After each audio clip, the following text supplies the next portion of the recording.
ये इस प्लांट को मैं पहले से ट्रेन करता आ रहा हूँ, तो इसका प्रोग्रेसिव टेपर आप देख सकते हैं दोस्तों में। तो मेच्योरिटी से आता है ये, और आप इस तरह हार्ड चॉपिंग करके इस तरह स्टाइल करते हैं तो ये और ज़्यादा निखर के आते हैं। यानी ये नेचुरल जो होता है मूवमेंट वो क्रिएट करने में हेल्प करते हैं, ऐसा कह सकते हैं दोस्तों। तो यहाँ एक ब्रांच ग्रो हो गई है, मैंने तो देखी भी नहीं थी, आज मैंने उसको बाहर निकाला तो दिखाई दिया। यहाँ बहुत सारी वायर बाइट्स हो गई है, तो ये वायर मुझे निकाल देने पड़ेंगे दोस्तों। उसके बाद उसको ट्रिम ही कर देंगे, जिससे यहाँ कुछ हमें कुछ नई ब्रांचें मिले, क्योंकि अभी भी ग्रोथ सीजन है दोस्तों। अभी भी आप रिपोर्टिंग कर सकते हैं। आप ये वर्किंग सीजन कब तक चलता है? फरवरी लास्ट वीक से मार्च फर्स्ट वीक से भी स्टार्ट हो जाता है। जैसे जैसे सर्दियाँ खत्म होती है, गर्मी शुरू होती है, तो रिपोर्टिंग का सीजन स्टार्ट होता है। और वैसे जैसे जैसे प्लांट जगते जाते हैं, सबका टाइम अलग होता है, वैसे वैसे हम रिपोर्टिंग करते जाते हैं।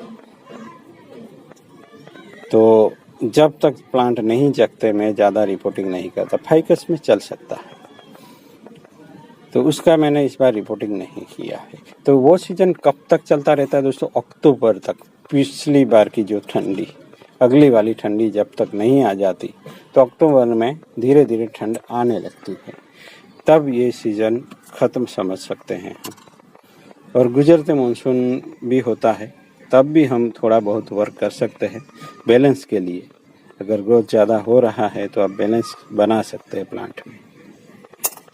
तो यहाँ क्या कर देंगे हम, तो इसमें वक्त लगता है पर दोस्तों, इस तरह ग्रोथ करने देना पड़ता है प्लांट को। तो उसको मैं टॉप ब्रांच को निकाल देता हूँ, जिससे यहाँ फूट पड़ेंगी कुछ ब्रांचें, और उसको हम एपेक्स बनाने में काम लेंगे, और उसको भी मैं कट कर देता हूँ। तो ये टॉप ब्रांच को ट्रिमिंग करते रहना है। और ये जो ब्रांच है, इससे उसको बड़ा बनाना होगा, क्योंकि नीचे वाली तो इतनी बड़ी है, तो ये इससे ये बड़ी है, तो इससे बड़ी इसको बनाना है। तब क्या करना होगा, उसको ऐसे ही ग्रो करने देना पड़ेगा दोस्तों। उसको सेक्रीफाइस बोलते हैं, सेक्रीफाइस टेक्निक, जिससे यहाँ ग्रोथ भी होगा और इससे ये मोटी होगी। इससे तो छोटी ही रखेंगे, पर ये जो ब्रांच टॉप वाली मोटी हो गई है, इससे उसको छोटी बनाना है। इस बार इसमें फ्लावरिंग भी हुई थी, बट डिहाइड्रेशन के चलते चली भी गई थी। तो अब करना क्या है, उसको तो हम ट्रिम कर सकते हैं। चलिए अभी कर दूंगा मैं। यहाँ 2 ब्रांचें, उससे हम करवाएंगे ग्रोथ, और उसको भी कर देते हैं।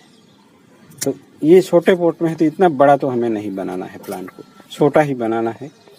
जितनी ज़्यादा ब्रांच होगी उतना लीफ रिडक्शन भी मिलेगा।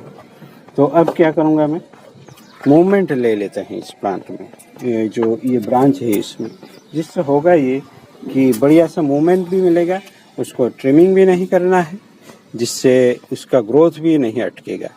तो इन सब ब्रांचों में जब छोटा छोटा ग्रोथ होगा, तो यहाँ भर भर के ग्रोथ स्टार्ट हो जाएगा अभी से, क्योंकि इसमें अब सब न्यूट्रिएंट्स जाएगा।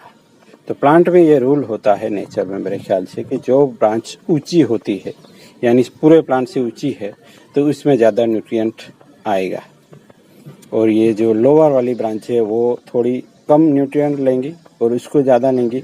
उसका बेनिफिट ये होगा कि ये जल्दी थिकन होगा। अगर आप छोटे पतले प्लांट को भी थिकन करना चाहते हैं, तो उसको ज़मीन में या बड़े पॉट में लगा दीजिए, और ट्रिमिंग करना भूल जाइए।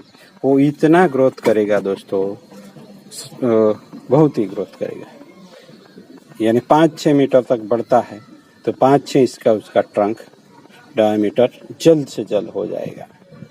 तो यहाँ मैं थोड़ी सी मूवमेंट लेना चाहूँगा, और ज़्यादा नहीं। यहाँ मुझे क्रैक का साउंड आ रहा है, वो भी फील करना है। एक बार में हमें उसको इस तरह का राउंड नहीं चाहिए, बस इतना भी बहुत है। और उसके बाद हम उसको फिर से कुछ दिनों में उसको फिर से बेंड करने की कोशिश करेंगे, क्योंकि तब तक ये स्टेबल हो जाएगी। उसमें जो फ्रैक्चर हुआ अभी, वो फ्रैक्चर ठीक हो जाएगा, और प्लांट फिर से बेंड करने के लिए रेडी हो जाएगा। तो इतना बहुत है आज के लिए। और ये ग्रोथ भी करेगा, जल्दी से हीलिंग भी होगा। तो जैसे जैसे हम वर्क करेंगे थोड़ी नेचुरल मूवमेंट मिल जाएगी, उसको कट करके यहाँ डेवलपमेंट होगा इस प्लांट का। तो यही है बेसिक जो ट्रेडिशनल बोनसाई आर्ट है दोस्तों। और ये सब कॉम्बिनेशन होता है सबका अलग अलग। मैं वायरिंग से भी बना सकता हूँ, इस तरह चॉपिंग करके भी बना सकता हूँ। आपको जो भी अच्छा लगे वो मेथड आप फॉलो कर सकते हैं, दोनों का कॉम्बिनेशन भी कर सकते हैं। मैं कुछ अलग भी करके कोशिश करता हूँ। तो इस तरह का कुछ अलग करना चाहते हैं दोस्तों, तो यही बने रहना होगा। मिलते हैं, ऐसे ही बने रहिएगा। Thank you for watching.